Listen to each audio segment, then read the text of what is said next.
নমস্কাৰ বন্ধুসকল ভাইটি ভণ্টিসকল আজি আইটি এডমিশনৰ কাৰণে যি অনলাইন এপ্লিকেশ্যন ষ্টাৰ্ট হ'ব আৰু তো ৰেজিষ্ট্ৰেশ্যন কেনেকৈ কৰিব আৰু কেনেকৈ চাকৰি সুবিধা পাব যিসকল ভাইটি ভণ্টিসকলে নতুন এপ্লাই কৰে সিহঁতে গম নাপায় যে চাকৰি কেনেকৈ পায় কোনটো পোষ্ট পঢ়িলে বেছি মই কেইটামান এক্সাম্পল দেখাম আপোনালোকৰ ৰিচেণ্ট ওলাইছেও চাকৰি আই টি আই পঢ়িলে কোনখিনি পায় যিসকল ভাইটি ভণ্টি ভাবে যে আই টি আই পঢ়িলে একো নহয় নিজৰ ওপৰত কথা নিজে যিখিনি পঢ়িব সেইখিনিৰ ডিপেণ্ডেণ্ট লৈ যিখিনিকে কাম শিকিব আপোনাৰ হাতৰ কাম হয় এইটো আই টি আই তো আহক ভিডিঅ'টো ষ্টাৰ্ট কৰোঁ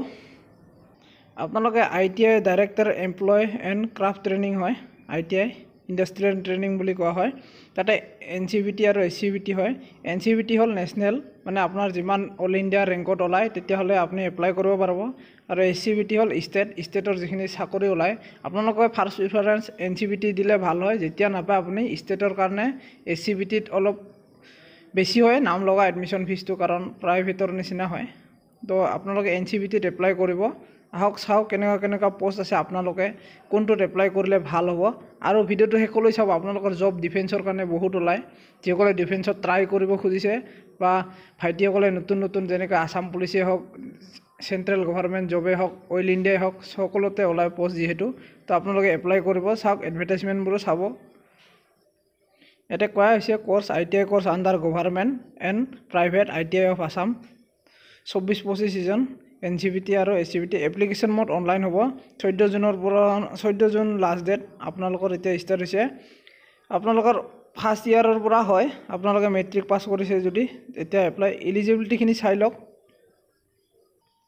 আপোনাৰ নাম্বাৰ 1ত আছে ষ্টেন'গ্ৰাফাৰ তো ষ্টেন'গ্ৰাফাৰৰ আণ্ডাৰত ইংলিছ আহে ফেশ্বন ডিজাইন আহে টেকন'লজি ডেস্কটপ এইবিলাক আৰু digital photograph mechanic auto body painting এইবিলাক আহে আপোনালোকৰ ষ্টেন'গ্ৰাফাৰ নাম্বাৰ 1 তো আপোনালোকে যদি পঢ়িব খোজে এইটো ষ্টেন'গ্ৰাফাৰৰ বহুত পোষ্ট ওলায় তেনেকৈ আহক চাওঁ পোষ্টবোৰ ক'ত কি আছে 1 ইয়াৰৰ হয় 10 পাছ লাগে কম্পিউটাৰ অপাৰেটৰ প্ৰগ্ৰাম 1 ইয়াৰৰ হয় 10 পাছ হ'লে হ'ব বড়ো লেংগুৱেজ এইটো 6 মাহৰ হয় 10 পাছ হ'লে হ'ব যদি কি খোজে মেকানিক ডিজেল এইটো 1 বছৰৰ হয় মেকানিক ডিজেলটো ইম্পৰ্টেণ্ট হয় ল'ৰাবোৰৰ কাৰণে যিবোৰে শিকিব বিচাৰে mechanic diesel pump operator mechanic plastic তো 1 বছৰ হয় 10 পাছ ডিজেলটো বহুততে ওলায় এইটো চি অ' চি ছেক্টৰ ফিটিং ৱেল্ডিং ছেক্টৰৰ আহি যায় 1 ইয়াৰৰ হয় 10 পাছ লাগে পেইণ্টাৰ জেনেৰেল 2 ইয়াৰ্ছৰ হয় পেইণ্টাৰ মেকানিক এগ্ৰিকালচাৰ মেচিনাৰী 2 ইয়াৰ্ছৰ হয় 10 পাছ তো soil testing and crop technician এইটো ভাল হয় পোষ্ট কৰিব পাৰে electrician mechanic motor vehicle draft civil draftsmen এইকেইটা বহুত ইম্পৰ্টেণ্ট পোষ্ট হয় আপোনালোকে বহুতে এপ্লাই কৰে অল আছাম ভিত্তিত এপ্লাই কৰিব আপোনালোকে যেতিয়া চিলেক্ট কৰিব আই টি আই 3-4খন দিব অল আছামত যিকেইখন আপোনাৰ নিয়াৰ হয় এইকেইখন প্ৰথমে চিলেক্ট কৰিব পাৰিলে আই টি আইটো কৰি লওক যিসকল ভাইটি ভণ্টিয়ে এতিয়া 10 পাছ আৰু 12 পাছ হৈছে তেওঁলোকৰ কাৰণে ভাল আৰু ইনষ্ট্ৰুমেণ্ট মেকানিক ৰেফ্ৰিজাৰেশ্যন এইবোৰ বহুতো ওলায় পোষ্ট তো আপোনালোকক কৈছোঁ যে কোৰ্চটো কৰিব MMB ডিজেল ফিটাৰ এইকেইটা মাষ্ট কৰিলে হয় আৰু ৱেল্ডাৰ আৰু ৱায়াৰমেনৰ 2 ইয়াৰ্ছ হয় ক্লাছ 10 পাছ এইটো কৰিলেও বহুত ভাল আৰু ৱেল্ডাৰ প্লাম্বাৰ ৱায়াৰমেন ডিফেন্সত বহুতে ওলায় আপোনালোকক দেখাম এতিয়া মই ৰিকুইৰমেণ্টখন তো কেনেকৈ ওলায় আৰু এজ লিমিট আপোনালোকৰ 14ৰ তলত হ'ব নালাগিব আপোনালোকৰ 15-16তো হৈয়ে যায় মেট্ৰিকৰ পিছত তো আহক আপোনালোকৰ এতিয়া মই দেখাই দিছোঁ আপোনালোকে চাই ল'ব কোনখন আই টি আইত কি আছে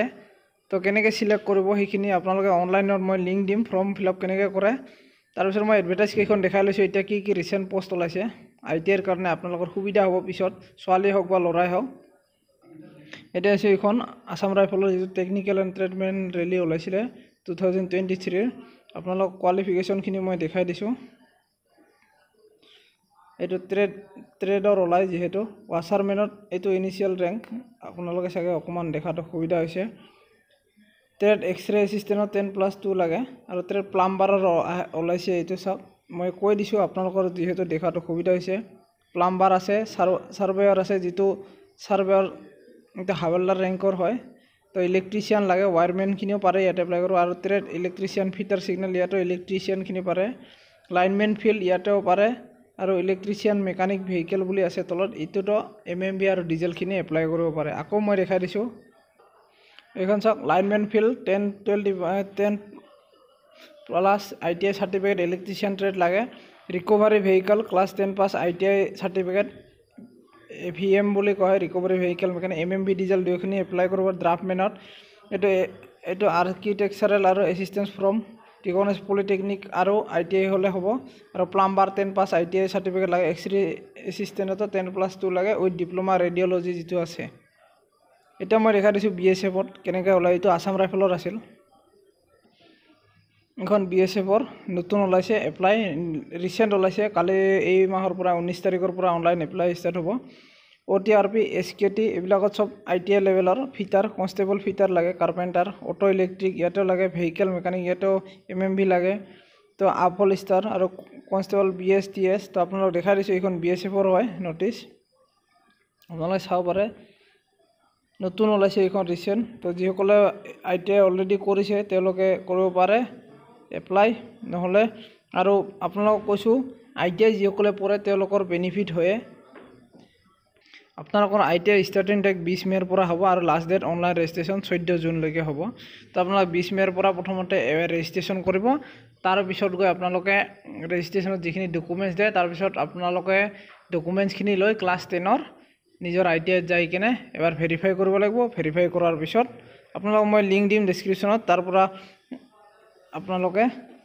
অনলাইন ৰেজিষ্ট্ৰেচন কৰিব ধন্যবাদ এইখিনি আছিল ইনফৰমেশন খিনি আপোনালোক কোৱা হৈছে যে ITI পঢ়লে আপোনালোক যিখিনি কথাখিনি ক'ব খুজিছো যে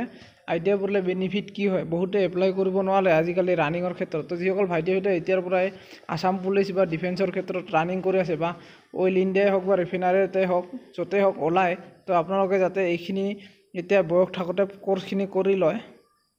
তো এইখিনি আছিল বন্ধু বান্ধৱীসকল আপোনালোকৰ কিবা সুবিধা থাকিলে কমেন্ট কৰিব ধন্যবাদ